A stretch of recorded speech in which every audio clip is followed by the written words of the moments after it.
This podcast discusses themes of mental health, which some people may find emotive, such as suicide or other adult-themed content.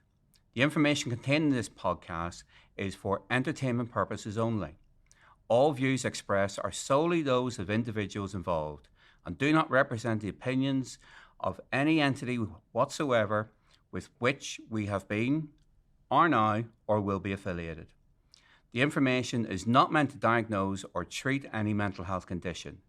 If you're experiencing mental health symptoms, we encourage you to contact a mental health service within your community. If you're experiencing a mental health emergency, please seek the relevant support and interventions by presenting to your local accident and emergency department or contacting the relevant emergency services. You're listening to the Men's Mental Health Podcast, The Man Hug.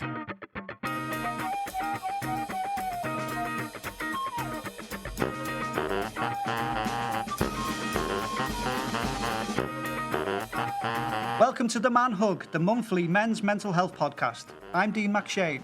I'm Dan Cooper. I'm Ian Pearce-Hayes. And I'm Conleth Kelly. Each month we will discuss a different topic related to men's mental health, which will include a guest speaker who will discuss their own personal story. And each month we will also be showcasing an organisation or charity within the Merseyside area who work within mental health to help build your signposting skills.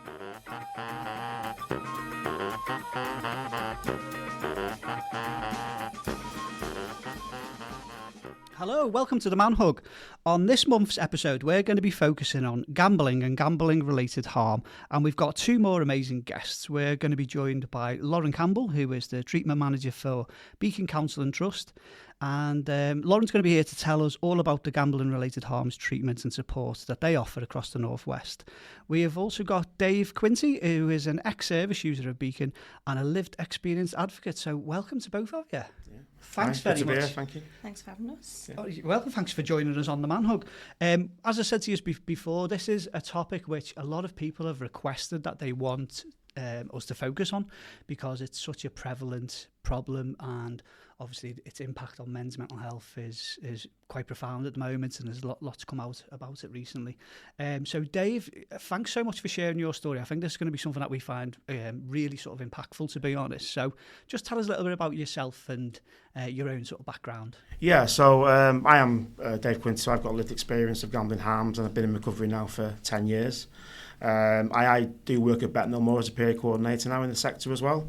And I'm also co-lead at a charity called GLEN, which is the Gambling Lived Experience Network. So a lot of what's happened to me, and the reason I do stuff, is the passion behind trying to get people to reach out and get support. I'll tell you a bit about my own story, really. So I sort of started gambling over 20 years ago when there was no real mobile phones. It was all kind of bookie based. So I used to go into the bookies on a Saturday afternoon with the friends, go out drinking, we'd put a few bets on, a few accumulator coupons, usual stuff, a couple of £1 here and there, spend a bit of time on the phone, mainly football because we all felt that we had a bit of knowledge on football sort of thing, but it was a bit of fun as well. That's kind of the way it started. We'd win some, we'd lose some, but you know, if we won some, we'd just share out, go drinking, whatever. And that kind of carried on for quite a little bit, most weekends, and then sometimes on a Wednesday. But at that point, you had to go to bookmakers. There was nothing else available. So you had to wait for the games to finish. You had to go the next day. As that kind of happened, I kind of got a bit of a buzz from that, and I started to do some of my own bets. So I started to go in sometimes in the week, or sometimes on my own, just put a few bets on, mainly football again. Slightly a bit more at that time, so maybe £5, £10 sort of thing. And that carried on, and I didn't think there was a real issue then, because the trouble is, when you do gamble, you think you're always in control of it, and you always think that you've got a hang on it, and you don't really know when the problem starts. But looking back now and reflecting, I would say the main issue for me was when it went online and when mobile phones came out, and there was just a vast amount of operators you could sign up to. So I think at one point I was signed up for 16 different operators. A lot of the meaning behind that was so that I could get free bets, enhanced odds. But nobody was stopping me doing it. It was easy. I could join up and I could bet whatever I wanted. So the bookmakers kind of came a thing of the past, and I started betting online most of the time. And what happened was, that's where it really escalated for me, I would say, because I was betting from the weekend to Wednesday, then betting every single day. I was betting probably £10, £20, then going to £100, sometimes going up to On some evenings, £500 just on football bets. And I couldn't afford this. So a lot of it was going on credit cards, a lot of it was going on loans. I was still having to pay bills, at that point, I had 2 small children. So I was still trying to maintain that life of everything was normal when actually it wasn't. So this continued and basically what happens with gambling, it becomes consuming. So all I could think about was gambling, all I could think about was the next bet, or I started to chase losses, which is a term that you'll hear quite a lot. And what happened is, because we're talking about mental health as well, so what happened to me was I became very reclusive. There's so much stigma around gambling because people, if you tell someone about gambling, they might have their own opinion of that actually you can stop it whenever you want. It's not like drugs or alcohol, it's your choice to do that, but it isn't, and the stigma attached to it is massive, so we keep it very quiet. Because 1, you still think you're in control, and 2, you still think I can get over this, and if you'll find out, that's the worst scenario for me, so I can't tell anyone, so you become a very good liar, basically. But mental health suffered really badly because I wasn't eating properly anymore, I wasn't going to the gym anymore, I was coming out of dates out and stuff with friends saying I can't make it, so my friendships kind of went to the side. Family events, I made excuses. When I was working, I used to ring in sick and go and just gamble all day and sit in the car. I'd be off sick some days, I'd tell my wife I was somewhere and I wasn't, and I was gambling constantly. And everything just kind of went by the wayside. So you talk a lot about the debt side of it, which is the big thing, but it's your social, your physical. Some days I didn't even want to shower because it was 10 minutes where I could put a bet on. That's how consuming it became. My mental health declined rapidly. I just didn't want to get out of bed. I had no motivation to do anything. I was anxious all the time about how I was going to pay bills and how I was going to actually then, get out of this debt I was in. So everything just kind of spiraled, really. At that point, still nobody knew anything about it. I kept it very quiet even then, but there was probably signs that something wasn't right. I was looking dishevelled, I was short with people. But again, you don't really know because you're very good at keeping it quiet. It got to a point where I kind of hit rock bottom. I think at that point, I was losing up to £40,000, probably through that gambling. And I'd say the last part of it, online bit, was on roulette. And that's where I probably lost the most money in that last probably 6 to 12 months doing it because I was just desperate. At one point, I've mentioned this before, my lad who was 8 at the time walked in the living room where I was and he looked at me and said, I was on like an iPad doing something. He said, I wish you'd stop doing that. And I didn't know what he meant because at that point, I didn't think anyone knew. And he kind of knew something wasn't right. And it was kind of like a bit of a blow. It felt like a real blow. And 2 weeks later, I stopped. I said, I need to stop. I need to tell people. I need to get help. I can't do this anymore. Everything around me was just sort of crashing down, really. So I tried to get support, and it was really difficult. This is 10 years ago, so it changed a lot since then. There's a lot of really good places now, but I went to the doctors, and the doctors kind of ignored my plea about gambling. It was all, we'll give you antidepressants. I mentioned I was drinking heavy because it was like to take the anxiety off the gambling, because I was gambling all through the night. And they gave me some details about alcohol organisations, but gambling was kind of ignored. I was offered residential in London, but I couldn't go there because of the cost. So eventually I got Beacon. Eventually I kind of found it, kind of on my own in a sense, but when I got to Beacon, it was just a massive relief, and I had 12 sessions of counselling. They talked through everything about my addiction, why it maybe happened, the things that happened to me, how I can kind of then come out of that. But it was a real lifesaver, I'll be honest, because after I had those sessions, I came out and I wanted to do things for other people. So I started to realise it wasn't just me, because a lot of time you think it's just you, and when you sort of reach out or talk to someone and they say you're not on your own, it's like, oh my God, I thought it was just me. I thought I was the one doing all that damage. And they gave me that sort of strength to then sort of go out and talk to other organisations, to talk about what was happening to me and to others. And then eventually down the line, I left my job at Sky for 10 years as an ops manager and went to work at BetKnowMore as a PRA coordinator. So I help people now also who are going through that horrible addiction. And it's not just the gambler that goes through it, it's the other people as well, it's the loved ones around them. So when my gambling stopped and my journey was kind of getting to a point where I could do something, my wife's journey was started as an affected other, and she didn't have a clue about anything that had happened, because again, we keep it very secret. It's like the invisible addiction, they call it. So I just want to talk a little bit about my story then and say where I am now, really. So thank you so much. Massively appreciate it, to sum up your own story so well. When you're sort of able to look back now, what I found interesting was, those days where, as you said, it was with friends and an occasional weekend just doing a football bet and things like that. Mm-hmm. Was that just the norm, do you think, at that time, you know, in terms of just lads doing that? It was just lads, you know. part of the going out was putting a few bets on, you know, so we didn't think much about it really. And it was always kind of football, you know, because we always thought we could do something. So that was just part of our kind of routine at the time, really. Yeah.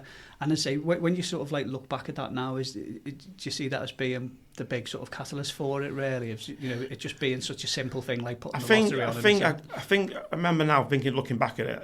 I got a buzz from it. So, you know, my brain was triggered, and the dopamine in my head, if you want to call it, was having that effect where even a near loss was the buzz. So I wanted to win that back. So I think that's probably where it started. It probably started that interest in it. But I think, again, when it went to the fact where I could just go online and like having a casino in my pocket, really is what it felt like.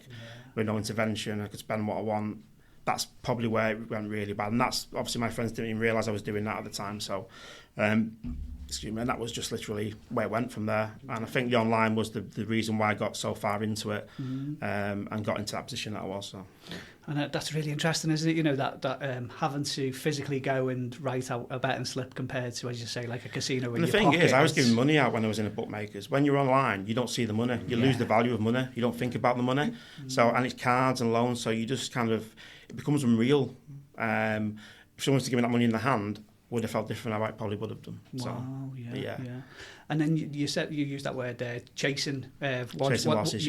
When you're, you know, in that sort of rut of using these digital platforms to do it. Yeah. How common have you found that is now, you know, when you're able to help people? Is this something that, again, is...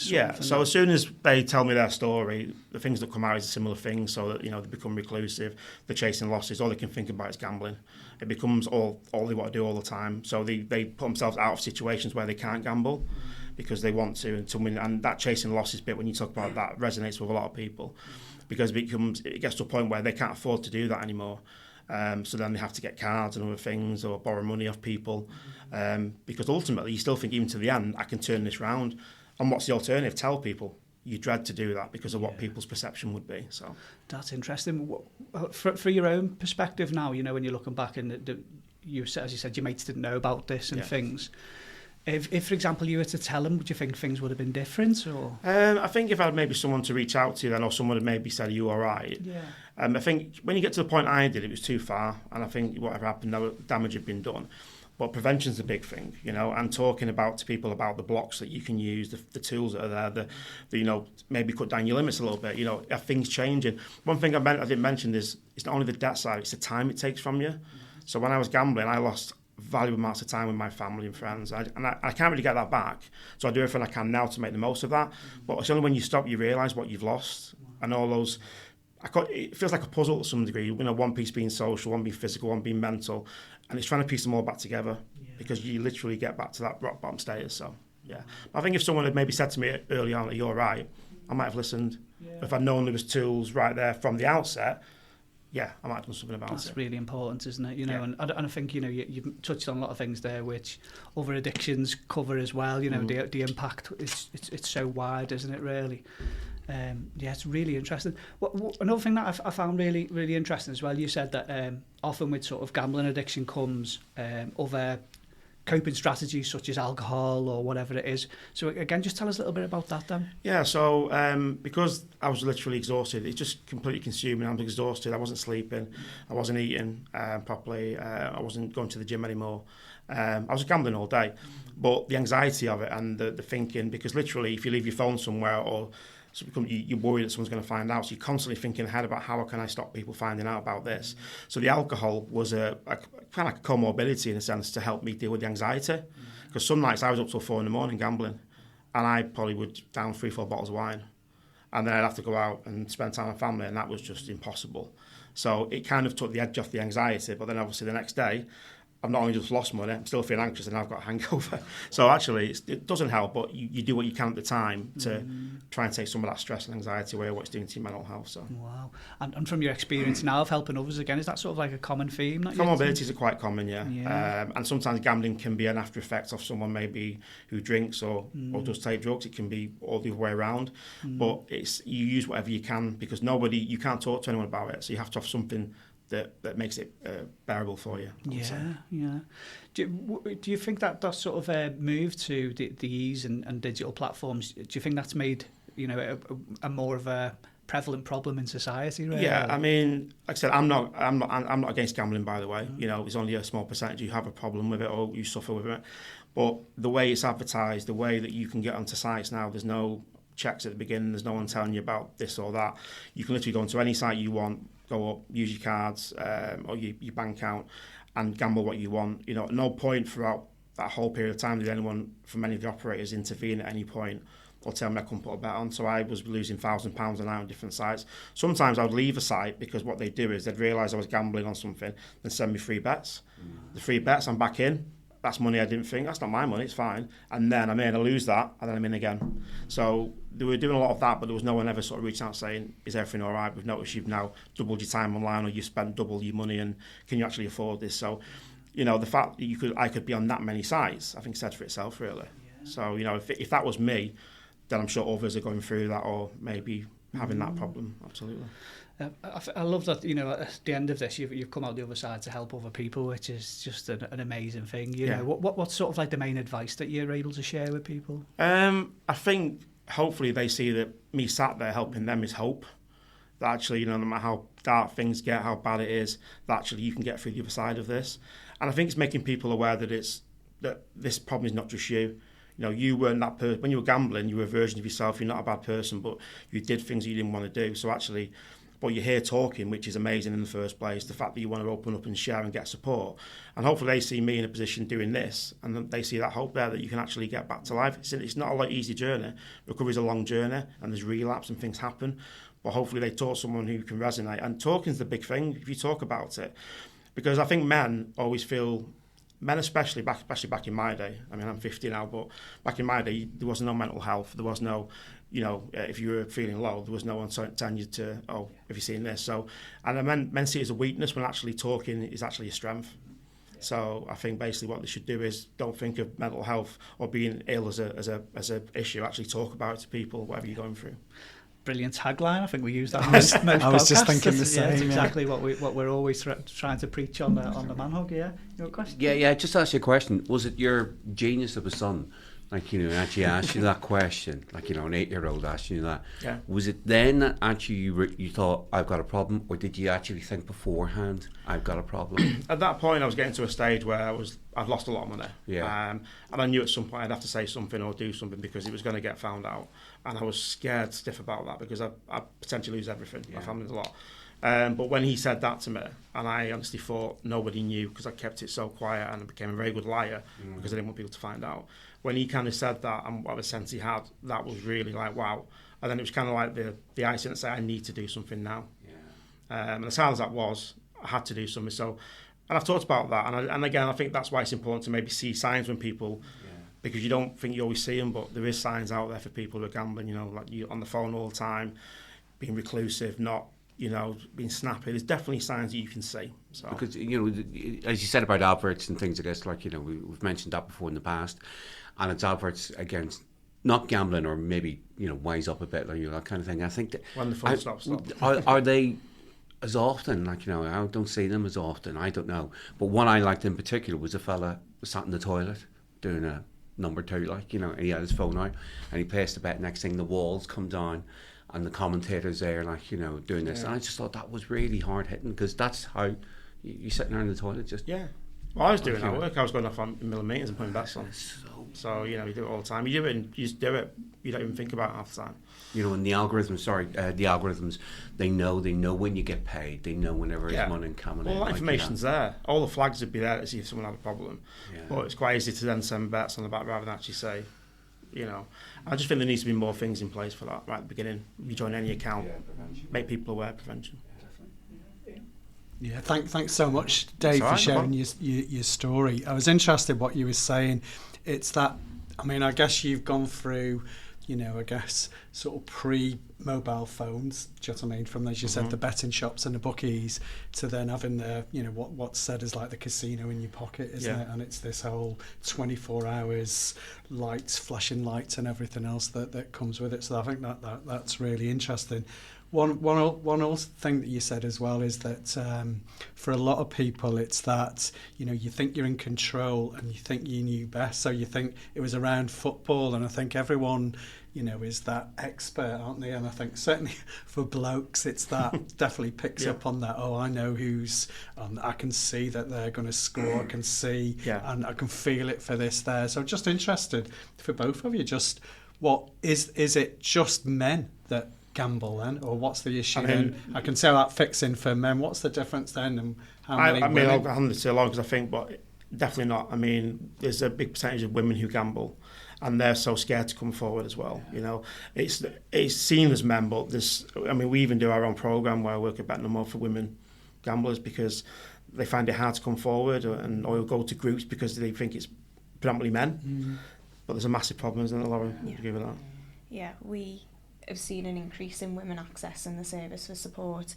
I think the traditional idea of gambling that you can sometimes have is men in betting shops, when obviously with gambling being so accessible online now, with games like online bingo, online slots and things like that, a lot of women are engaging in that as well. It's not just men, and obviously the stigma of being open about that across the board, but I think sometimes women can feel that stigma on an even deeper level because they think, well, I'm a woman, women don't really gamble, and it can be even more of a barrier for them to open up.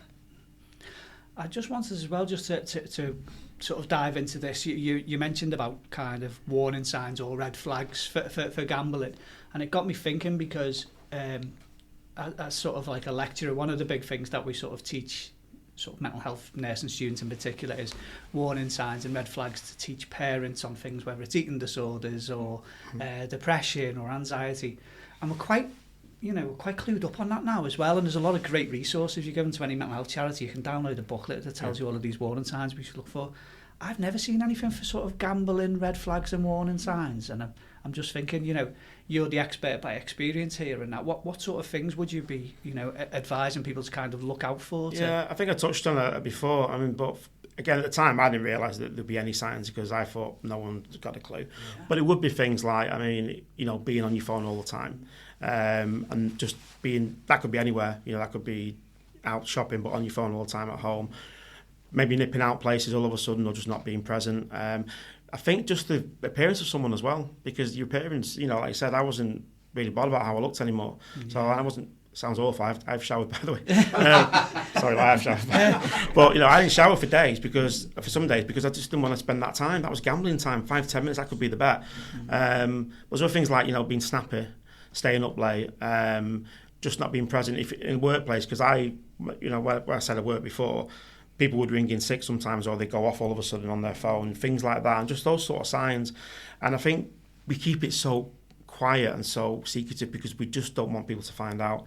The stigma, as we've mentioned, is massive, men and women. So you do everything that you can, but some of those signs would definitely be there. Not eating properly, not wanting to go places, just all of a sudden ringing in sick, whatever. But all those sort of things, really. You just need that time, don't you, to actually be checking your bets and looking at results and all the rest of it and things. And I think what you're saying there is very similar again to other sort of problematic conditions where it's just not the usual you, is it? That's what we should be looking out for. If that's not the usual you, and you are, as you say, agitated, snappy and isolating and things, we need to sort of step in and ask a question, what's going on, don't we, really? Yeah. So is there a way, because you said there that people don't want to talk about it, so if I was to ask you at the time, are you okay, you probably would have just said, yeah, I'm fine, wouldn't you? Yeah. Is there anything that we can be doing extra for people we're concerned I think about? It's like you said, just looking at people generally, is that a version of you? Is that not the same person anymore? And I think you might have been honest as well, Lauren, but it's very difficult to have that conversation as well, because when I worked where I did, there was no policies around gambling. You could be off of alcohol or drugs, but there was nothing for gambling, and that made me start to think, well, what if someone comes to me who has a problem? And what should I be looking out for? There wasn't. So it's really hard to then ask someone, are you okay? Because you're right, they might be saying I'm fine, but also they might be in a position where actually they do need to speak to someone. So if a loved one or a family member thinks something's not right, ask that question. Are you okay? What's going on? Because it could be the difference with them getting that treatment right there and then going to where I did. So, that's brilliant. And you touched on as well that over the 10-year period you've noticed that the support's greatly sort of changed as well. It's a bit more accessible and there's more offerings.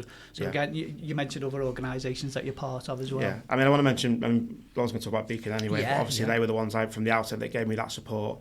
And that was clinical-based counselling. It wasn't really someone who had experience of gambling harm, but it worked for me. And it helped me, but there's BetKnowMore where I work, there's all sorts in there. There's a GA where there's group settings, there's so many, but I think what you need to mention is that it's available now and it's free. You don't have to wait, do you, Lauren? Yeah. You know what I mean? And I think that's the really important thing, isn't it? If people just leave it and and they're not knowing that they can get the support now. Would you say, in terms of you going and taking that big step into accepting help, would you say it was because of you were using your family as that like, as you mentioned, your son as, I need to change, and it's because of them? Was that sort of like your main... My motivation at that point was, I think, to stop and just to sort of try and hang on to what I had, because I kept thinking I would lose everything. And when my wife did find out, and I think we should also mention about affected others, that the support for them as well. But when I reached out to them and I got kind of given a chance, eventually it was an awful time, but eventually I said, let's try and work on this. I'll do everything I can. And all I could wake up with every day was thinking, if I do this again, I'm losing everything. And that was my motivation. I never relapsed in 10 years. But that was my motivation to this day. So I think family is a big part of that. Yeah. And having that support around you. That's amazing. And 10 years, that's incredible, isn't it? That you're able to help so many other people as well during that period. Yeah. And so what would you say if it would be sort of like your main advice for anyone that wants to stop for sort of that long period? What types of things must they do during that period? It's difficult. It's difficult. I think the first things are, there's blocks you can put in. There's the GAN ban, the GAN stop stuff. There's things you can put on your phone so you don't do that anymore. There's a thing called Moses, which means you don't go into bookmakers or casinos. So you can put all these blocks in place, and they're really important, because if you feel a bit of an urge, that's one way all of a sudden where you can't gamble, because you can't then go on your phone and do that, or you can't go into a bookmakers. When I stopped, I literally gave my wages to my wife, and I even got an old mobile. That went off I got like a Nokia phone that I couldn't go on the internet. But I think it's hard because you always get that temptation. There's all anniversaries as well, where it might be Cheltenham or a big festival, World Cups. So I was thinking about why you're stopping in the first place, and actually seeing the changes. As soon as you stop, people automatically feel better. And just talking about it. Just talk about it. Having not just like me or someone at Beacon or whatever, but someone in the family. So if you're ever feeling a little bit lower down, talk to someone and have that support network around you. Yeah. That's really important to have. Amazing. Fantastic advice. Thank you so much for talking so openly about your story. Honestly, it's really inspirational. So Lauren, and so the Beacons Project, what an inspiration that we've got Dave, that it's helped, and he's now gone on to help other people as well. That's amazing. So just tell us all about your service then. Yeah, so Beacon is a mental health charity. It was established in 2009. So we've worked on a number of different, mental health programs over the years. We cover the whole of the Northwest with the support that we offer, but our main hub is here in Liverpool. We've worked in this space of gambling harm support since 2013, and again that covers the whole of the Northwest. So all of that support, as Dave mentioned, it's all free, it's confidential. There's no waiting list to access support, which is really important for people experiencing this problem. We offer a lot of different kinds of forms of support for people experiencing gambling harm. So we do a lot of community outreach work where we may engage with people who, general population, but also people who may be more at risk of gambling harms. So we do a lot of work within the likes of the armed forces communities, South Asian communities, a lot of different kinds of target groups for us to engage in some kinds of brief interventions and giving them that advice and guidance around kind of staying safe from gambling harms. We also offer one-to-one and couples therapy for anyone experiencing gambling harms. That is also for any of the affected family members, partners who are also impacted as well. In terms of that treatment, that can be quite structured, but the number of sessions, that's all kind of based on what they're going through. And within those sessions, it's not just about looking at the gambling and the impacts of that, but as Dave kind of alluded to, there's other comorbidities that people can be experiencing. That might be other addictions, it might be other mental health issues as well. So within those sessions, it's important to look at kind of the whole picture of that and offer as much support as possible. we're really lucky that we have a lot of good relationships and partnerships with other services across the Northwest as well, so we can kind of feed in to that support too. And then, you know, moving on from treatment, it's really important that that kind of long-term recovery support is in place, whether that be kind of peer support, which obviously Dave works in now, group support. So we offer weekly group support for anyone in recovery, weekly group support for the affected others. We also have our Trek therapy programme as well, so our outdoor walk and therapies programme. So it's a great opportunity for our ex-service users to get together, meet people with similar lived experience. But I think what it's really promoting is, yeah, it's good to have a space where you can talk about gambling and your recovery and things that have happened in the past, but actually to really move forward from any addiction, we need to look after the whole self, so our physical health, our general mental health. It's really important to be able to connect with others as well, so that's a big part of our recovery support. And we have our Lived Experience Alliance as well, so people with lived experience being able to kind of connect with others, and also feed into the development of the support that we offer at Beacon. So giving them a platform to use their lived experience, as Dave does now, you know, to really shape what that kind of support looks like going forward. Wow. It's very impressive. It's incredible, isn't it, you know, what you offer. And as you say, you know, the most important thing is that it's free and there's no waiting lists, which is so important, isn't it? You mentioned about the family as well, and so as you say, it can have that ripple effect on it, and that huge impact on family, as you say, from whether that's the debt or the impact that it's having on your mental health and everything else as well, really. How important stuff have you found for Beacon's project, you know, to have that triangle of care and make sure that everyone's looked after, really? It's really important for us. So we have a whole family approach to the support that we offer, which is so needed when looking at this issue. So obviously that therapy is there for the likes of partners and parents, family members, often because we see them kind of also take on a lot of that guilt and that stigma and shame, and they don't want to tell other people what's going on within the family because they want to protect that individual. But you know, there's also, beyond the kinds of emotional impact on them, there's a lot of other practical issues that can come about. So as Dave said, it's, you know, there's massive financial impacts, but there could also be other issues around kind of dealing with housing, you know, domestic abuse is something that comes up. So being able to kind of offer all of that support, you know, the impacts of gambling harms can be so wide, and it can impact every aspect of someone's life, and not just the person gambling, but the affected others as well. So it's really important that we offer that support to them and not just the person experiencing the addiction. I love that. It's so important. Have you noticed since, it was 2013 you said you start, have you noticed that there's been sort of like a significant increase in people accessing the service over the last few years? Or? Yeah, we've definitely seen an increase. So over the past 12 months, we've seen over 4,000 service users accessing treatment across the Northwest. So that definitely has grown, and the way that people are engaging with gambling as well, you know, over those, since 2013, that has changed massively as well, as Dave spoke about. So seeing that change over to online gambling now, and how that is also now targeting a lot of younger people and children as well, through the use of the likes of influencers and social media. These gambling sites now are promoted by them, and it's a whole different world. So the landscape is changing massively, and it's our responsibility. We really need to be keeping up with that.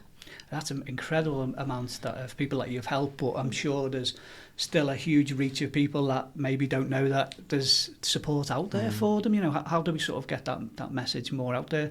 Do we need to sort of engage more with sort of local councils and bigger sort of authorities, would you say?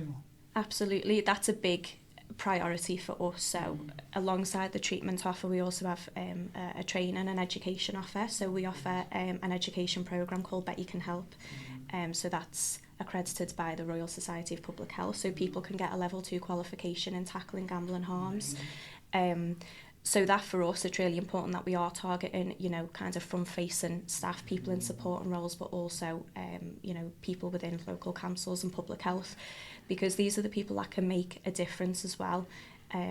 We help people put, you know, workplace policies in place, to understand gambling. But it really is, about professionals engaging with that training and awareness raising, because people are scared to ask the question, because if somebody does say, I actually do have a problem with gambling, if they don't know what support or where to signpost to, they don't have the confidence to ask. So, it's about, let us help you, let us kind of upskill you, make you aware of what support, because there's so much great support out there for gambling, but it's about being aware of it, and then it gives people the confidence to ask the question. Yeah, and that's the real important thing here, isn't it? That there is help out there, but a lot of people just don't know about it, really. And I think as well, it'd be great, wouldn't it, for when we have so many sort of students who are going to go into the world of, dealing with the public, whether that's student nurses, psychology, social work, policing, paramedics, all of these amazing students that we have. And it'd be great if we could start that early education, wouldn't it? You know what I mean? Rather than picking up down the line with professionals who've been working for years and still don't know about these sort of signposting. You need to normalise the conversation, because gambling is just as awful as alcohol or drugs. It's just on the same platform, and a lot of time it isn't seen to have that importance it is, and like Lauren said there, if you're someone at home now thinking there's a problem, there's an issue, whether it's yourself or someone else, you can just pick up that phone and someone will be there straight away for you. And there's no stigma, there's no judgment, just because people are struggling. What I really loved, Lauren, about, and I think Dean sort of acknowledged that, is just how creative you are as a charity and an organisation in terms of looking at all, I guess, the complexity of need with gambling, which you mentioned, and use that in terms of support. So the financial, the network in terms of family, all those things are related. But I also think the numbers shocked me in terms of how many you've said in terms of within the Northwest. And Dave mentioned it a little bit in terms of, I'm not against gambling, I think Dave had said. And I just think, part of me thinks it's a really pernicious industry in terms of you're dealing with an organisation. They talk about, it's a bit of fun, about responsible gambling. And yet, Dave, you said it, Dave. You said while you were gambling, they then gave you some free bets. Could you imagine going to the pub and they say, a couple of free drinks? Do you know what I mean? There comes a point where you may, be kicked out, I guess, and maybe they wouldn't do that at the gambling. And I just think, people, you've 10 years clean almost without gambling, yet you still get those. Want a free bet? Just, can we get you back? And I'm thinking, oh my God, that's totally irresponsible, it seems to me. And I just think, how do you fight that? Because I know people talk about, you go to the football and it's not your knowledge of football. It's the next free kick. It's the next sending off. It's the next, throw-in. It's that. Every aspect of it is gambled and monitorised. And I just think that's what you're up against. It seems that's not responsible. That's not a bit of fun, is it? And I'm just wondering, how do you deal with that? It's that same thing, isn't it? If, the constant notifications and trying to pull you back into gambling, spend more money again. It's the same thing as if someone was dealing with an alcohol addiction and someone knocking at their door and handing them, a bottle of vodka. It's there and it's constant. So it's massively, obviously, problematic, the way the industry goes about kind of trying to get people to gamble more. And the only thing that we can do, I think, that is within our control, is to go out there and educate and do as much prevention work as possible. And it's about making people aware of some of the tactics that happen and how they will target these individuals. Yeah, and the gambling adverts, it's okay to have those adverts, but I think at the same time, you need to have advertising that shows there's gambling harm as well. It's not just about, it's a bit of a tip box thing. I can be sat at home watching The Chase or whatever, and there's like bingo adverts everywhere, it's sponsored by Gala or whatever, all these different things. It's everywhere. But just also have that awareness that there's harm. So, have an advert, but then also have an advert say, well, also this could happen. So get some support. This is what's out there. These are the people that can help you. So. And that's the other thing, isn't it? A lot of the big sporting events where they've said, we can't have bookmakers on shirts for sponsorship, but there's about 300 adverts during it on the billboards at the games. You're seeing it all over the place, aren't you? And it's fighting that fire, isn't it? I suppose this is sort of like the big magic one question in a way, really. But in terms of the government and the help that should be put in place, because as you say, this is a public health issue, but it's not treated like one, is it? Is there sort of backing by any sort of people in Parliament for making this better supported, or do we need to sort of be lobbying this? I think we are seeing a change. There's definitely a shift now where we're seeing more engagement from people who work in public health, who are seeing this as a real public health issue. So, you know, I do think things will change over the next couple of years. For us, it's about giving it that parity with drugs and alcohol. You know, when we look at gambling and the awareness that's out there, we're a good 10-15 years behind. So there's a lot of people out there who are great at kind of lobbying around this issue and bringing this to the forefront. And I think we're getting there. There's definitely still a way to go. Yeah. Well, we know a few MPs. I'm sure we can get some on here and we can lobby the call, because I think what I've tend to found, and you know, I've been in mental health for over 20 years, whenever you get MPs and people sort of lobbying, it's because they've been impacted by something themselves, you know. And last year we had a local MP, Dan Carden, who came out about his battles with alcohol addiction, and then things started to change within Parliament, and there was a lot of sort of backing and things. And it's always been the case, really. And I'm sure within that sort of area, there's people there that have been impacted by gambling, and we need to sort of like get them on board for their support. Because like Lauren said, it's definitely improving, and people want to listen more. But we are way behind, like I said, because it's never been seen on that same level, and it's just as damaging. So, but there's people who want to listen now. You know, even sort of GPs and that sort of, they want to look at more and how they can help. So it's definitely changing, but it's taking a long time. You know. Yeah. Well, we'll help push that argument through, I'm sure. In terms of if anyone's listening and they want to access support through Beacon, what's the way to do it?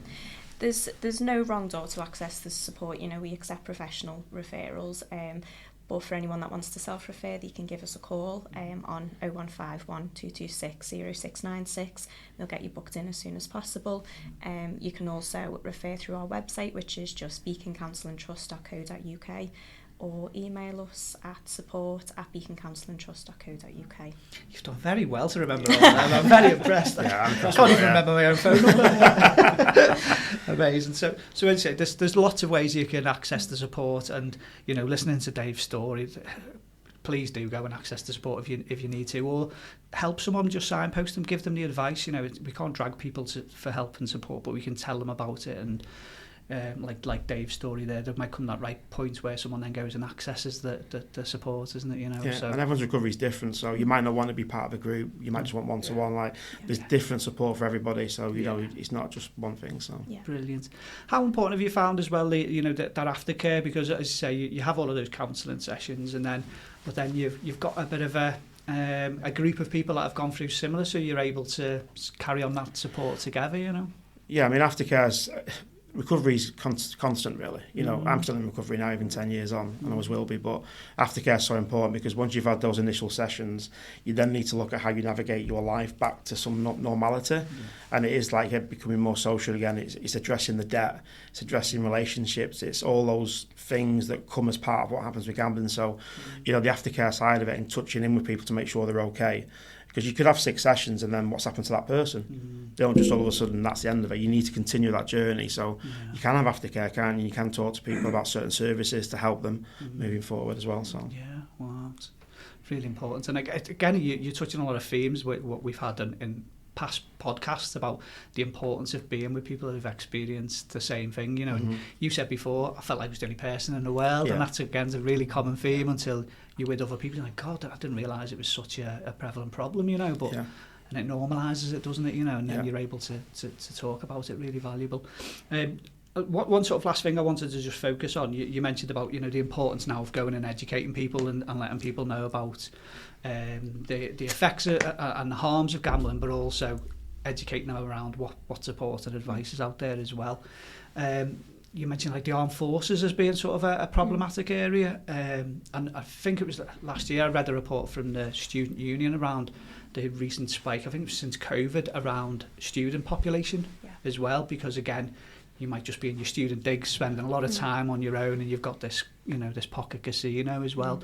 Just do any sort of work for schools, colleges, universities? Yeah, we have a young people's offer called Sometimes It's More Than a Game. So we do a lot of training with young peoples, mainly in schools and professionals that work with young people. And again, that's got to kind of be tailored to them, because the way that they perceive gambling is going to be very different to the way that kind of Dave engaged in gambling. So that kind of online space, and like I said, looking at, you know, streamers and influencers and how they promote the use of gambling and gaming, the links with all of that kind of stuff too. In terms of universities, again, it's a massive problem. These are, often, teenagers getting access to money for the first time, and maybe there's not enough education around there, in terms of budget and how to manage money for the first time and live independently. And so, we do see a big problem within the student population as well. So we do try and do a lot of awareness raising within colleges and universities. That's really important. Yeah, that's amazing, isn't it? So once again, we can't thank you enough for coming on to talk about such an important topic. And Dave, your story is it's incredible, and it's been so nice to hear how combined together you have worked so well to to enable your own recovery. It's really inspirational, and what amazing work you guys do. You know what I mean? It's fantastic, and I'm hoping anyone that's listening will just start sharing the good work that you do, because as you say, you just never know when someone might need that help and support. Really. Final big plug. Do you reckon you can remember all those numbers and that again? If you don't, if you've recorded, it's fine. Just play it back. So like I said, beaconcounselingtrust.co.uk. All of our information is on there, and the option to self-refer, or just call us on 0151 226 0696. Amazing. And you said it's a free service, so I'm guessing you rely on fundraisers as well. We are kind of commissioned to offer the support that we do. We do get people fundraising for us. A lot of the fundraising that happens is for our suicide bereavement service, Paul's Place, more than anything, which Andrew's been here to talk about. But any kind of support like that, it's more about raising awareness of the actual support that is out there. That's really important for us. And that could be a really useful thing, because we do get a lot of people who listen and who may work in schools and colleges and certain areas. And we have a lot of people who are mental health first aiders in organisations and different sort of businesses and industry. So again, be really useful for their signpost and knowledge to know about this, isn't it? So that again they can share it if they ever need to as well. Once again, thanks so much for coming on. We've massively appreciated. I've learned a lot from it, and I'm sure Ian and Colin have as well. But once again, thanks so much for being amazing guests. Thank you very much. Thanks for having us. Cheers. Thank you. You're listening to the Men's Mental Health Podcast, The Man Hug.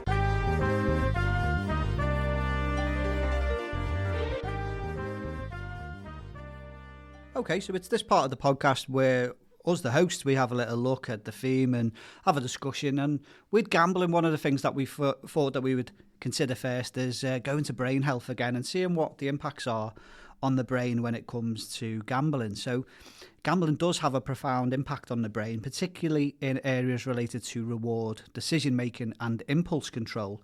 And here's how it affects brain function. So we've spoke about dopamine quite a few times on the podcast, but when gambling, the brain releases dopamine, which is that neurotransmitter associated with pleasure and reward. Even losing can trigger a dopamine release, which is so interesting, isn't it? When you think of how people become addicted, then you can easily see why. It reinforces that gambling behaviour. So the reward system is basically hijacked. Gambling tricks the brain into expecting rewards, similar to how drugs work. And over time, the brain associates gambling with pleasure, making it harder to stop. It has a great impact on impaired decision making. So the prefrontal cortex of the brain, which helps with rational thinking and impulse control, becomes less active in compulsive gamblers, and this can lead to risky bets and poor financial choices. The illusion of control. So gambling encourages cognitive distortions like the belief that a person can influence the outcome through skill or luck, even when playing purely chance-based games. Now, tolerance and addiction, again, we've spoke about these in the past, but just like with substance addiction, repeated gambling can lead to tolerance. So whereas small bets no longer provide the same thrill, pushing people towards much riskier behaviour. And then we look at things like withdrawal symptoms. So if a person tries to stop gambling, the brain craves that dopamine rush, and it leads to withdrawal symptoms like irritability, anxiety and restlessness. So understanding these effects can be crucial in recognising gambling addiction and seeking help much earlier. And these are the important things that we wanted to touch on with this episode today. And we've just heard David's amazing story. And I think what's really important is to reiterate that there is so much help and support out there. And when you look at the rationale for it and the science of addiction through gambling, it makes it a lot more understandable to see that you can't just snap out of it. You need that actual impact of support. So please do reach out and get that help and support when you need it. Conleth? Well, it's just, part of the area that I'm just going to discuss about, is just around the past and the present. And actually, it's just maybe for people to actually think what's going to happen in the future with regards to this. I've probably been only on this earth, for maybe, 2 decades. I'm still quite a young boy. But it's, you're just looking back at what it used to be with betting and things like that. The turf accountant. You go to there and maybe you go into the betting shop, and it was like a man's place. Only men went into it. You had to cut your way through the cigarette smoke. It was one of those places, I remember as a kid, that I feared in a way, and it was always just I didn't want to go into it and things like this. Now, in my hometown of Armagh in the north of Ireland, I used to work in Woolies from a very young age because of my dad being there. And, come Grand National Day, it was just like they'd be giving me the bets. And then I have to go up into Elliott's on Ogle Street and go into there and do the bets. I didn't have a clue what I was doing. And I was always had this fear, this anticipation, freaking out, what if I do something wrong? What if they look at me funny? Or, is there an initiation process for actually walking into the thing?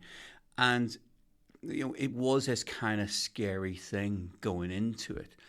And now you compare it to what it is now. It's just like, yeah, whatever. It's just you do it, you go for it, whatever.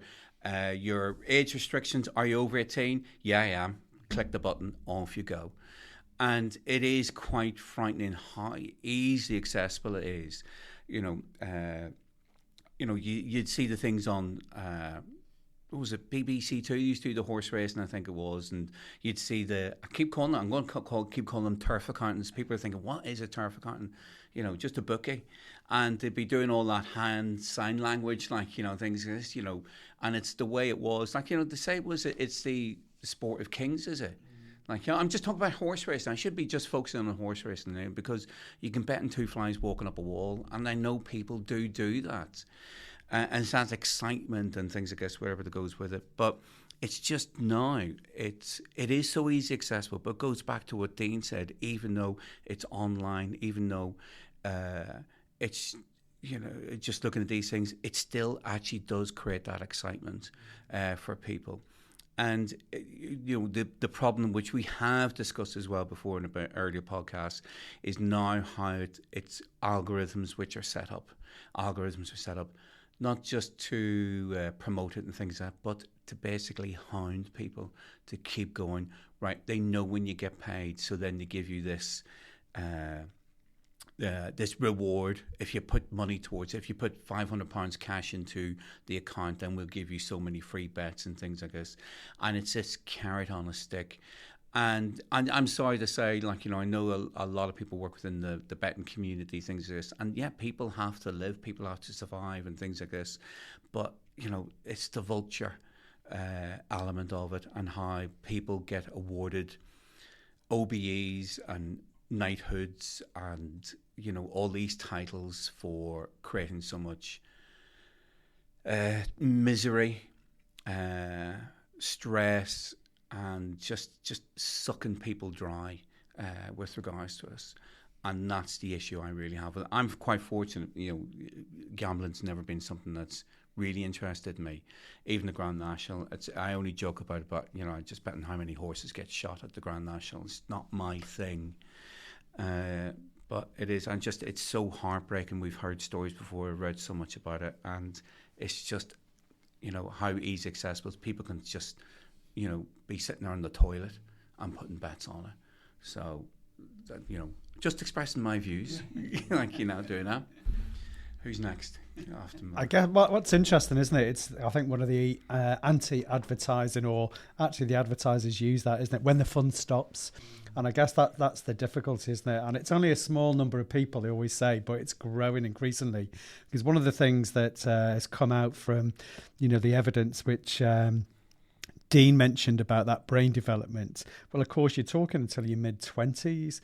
You look at gambling as an argument, actually, that actually we're actually encouraging kids, because the nature of their game in terms of the risk and the gambling element of it, that we're actually, getting kids to gamble from an early age and preparing them in terms of, you know, the gamification of all the Fortnite, those sorts of games, the gambling element that comes to that. So I think it's playing on that knowledge, I guess, in terms of brain development, in terms of that risk assessment, which you don't really fully in terms of the maturity until your mid-20s. And I think that's the issue, I think, in a sense. It's a real, you know, they talk about your phone now actually being a casino in your pocket, isn't it? Because it's 24 hours, it's all bells, all sorts of issues in terms of alerts that go off. And I know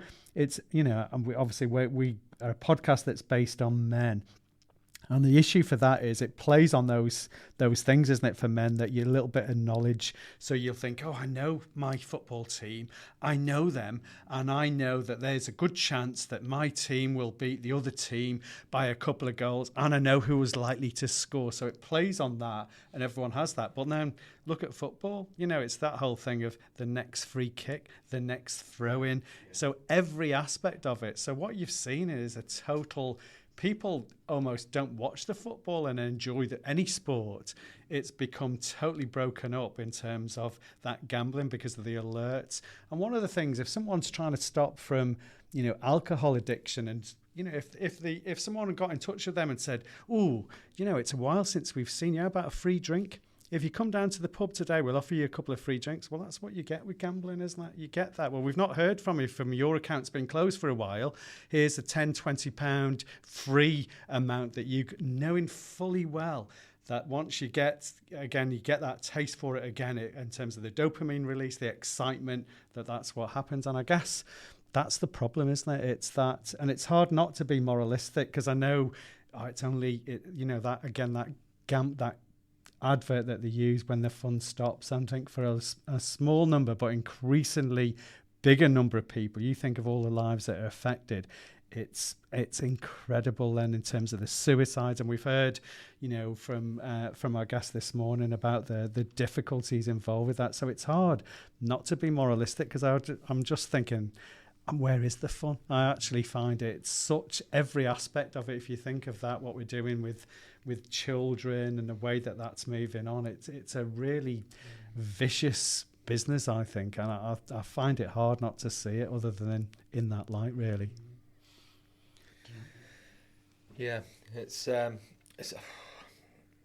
to talk about without sounding like we're demonising gambling, and I think in controlled, you know, self-controlled situation, you know, it can be fun, and you know, let's not take that away from the discussion at all.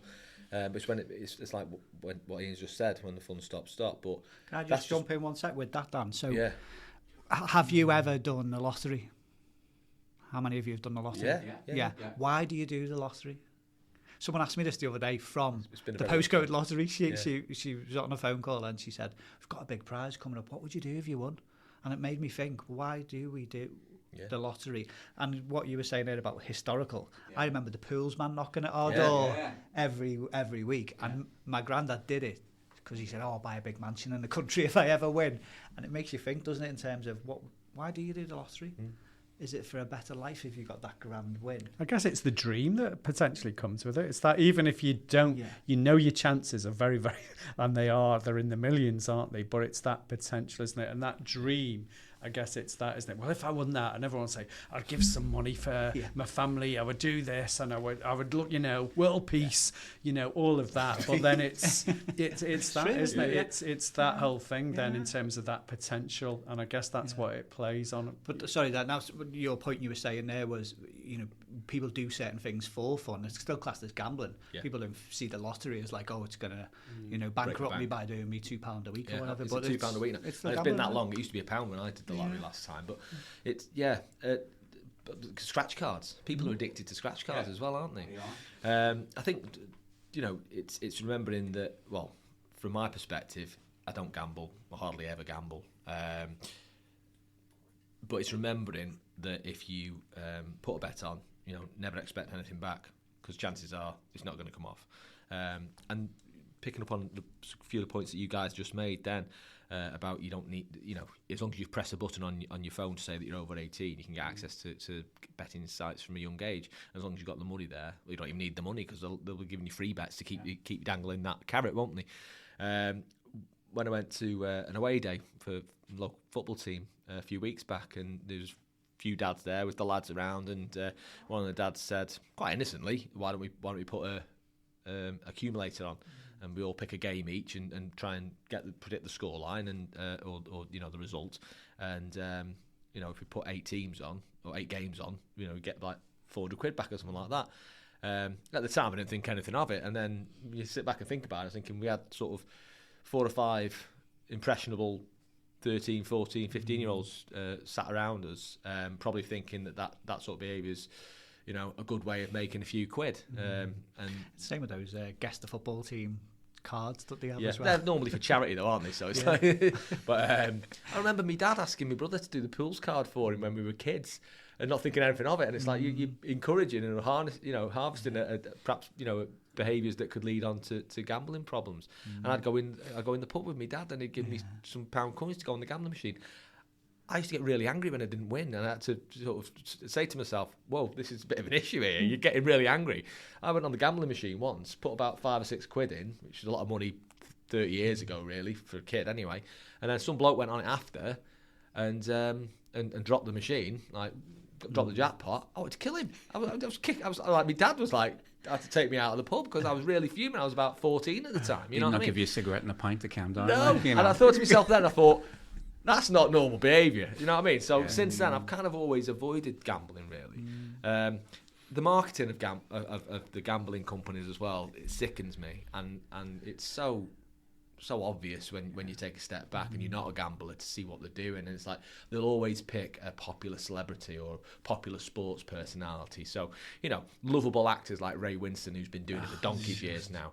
When the fun stops, stop. But yeah, you've already spent like 200 quid. And these people are getting paid damn good money, aren't they, to be advertising these gambling companies? And I think, have a word with yourself. Come on, you're not rich enough. You're kind of encouraging sort of gambling addiction through taking money off these people who want a nice sort of popular figure. Peter Crouch, lovable Peter Crouch. He's on the gambling adverts all the time. Listening to radio the other day, Harry Redknapp's on one. Now, these are really sort of popular sporting figures for the last sort of 20, 30 years. People are going to think, oh, Harry's advertising that. I'll go and bet with that betting company.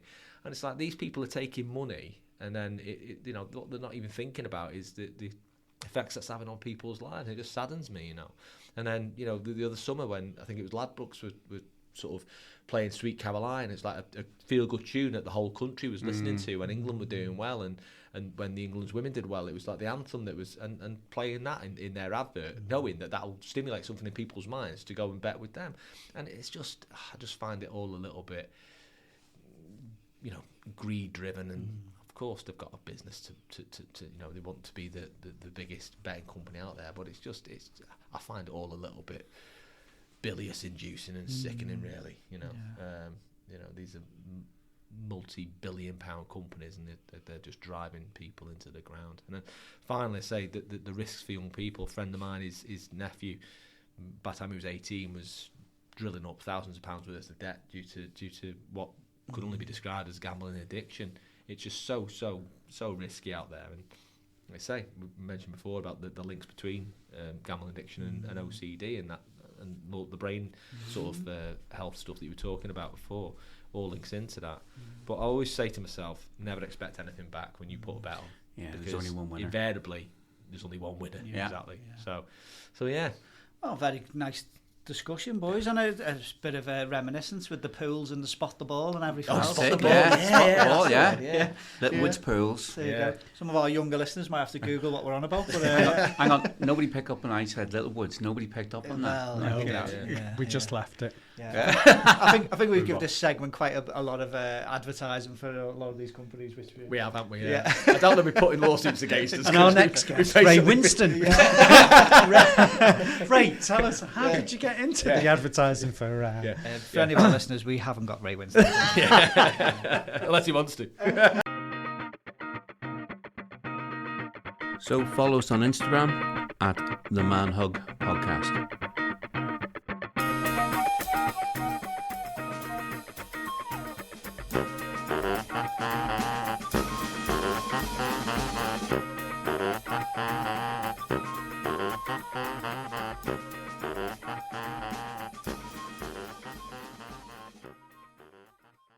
If you or anybody else you know is struggling with their mental health, visit hubofhope.co.uk or download the app today and find local and national mental health support.